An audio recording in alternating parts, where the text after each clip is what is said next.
Hi పిల్లలు, welcome to my channel. ఈరోజు మనం 5th class maths magic work book semester 2లో 8th చాప్టర్ ఫ్రాక్షన్స్లో ఉన్న వర్క్షీట్ 6ని ఏ విధంగా సాల్వ్ చేయాలో నేర్చుకుందాం.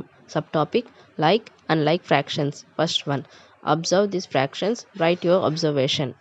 ఇక్కడ చూడండి 1/6, 5/6, 2/6, 4/6, 3/6 అని ఉంది. ఇక్కడ డినామినేటర్స్ అన్నీ సేమ్గా ఉన్నాయి.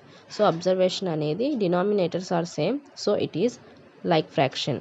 సెకండ్ వన్ చూడండి, observe this fractions, write your observation. 3/8, 6/7, 9/4, 6/5, 3/9. Observation is some are proper fractions, some are improper fractions. Third one చూడండి, classify the following, ask like and unlike fractions. Like fractions 3/8, 7/8, 6/8, 2/8, 5/8.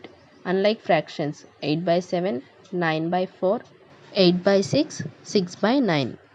Fourth one చూడండి, while we are checking like unlike fractions, what do we check? We check only denominators. Answer B. Fifth one, A. Write some like fractions you like. 1/4, 2/4, 3/4, 5/4. B. Write some unlike fractions you like. 1/2, 2/3, 3/5, 6/7. Sixth one, shed fractions parts 3/16, 5/16, 7/16 only in the shape of L. Use different colors for different fraction parts. ఇచ్చిన fraction పార్ట్స్ని ఈ విధంగా L షేప్లో shade చేసుకోవాలి.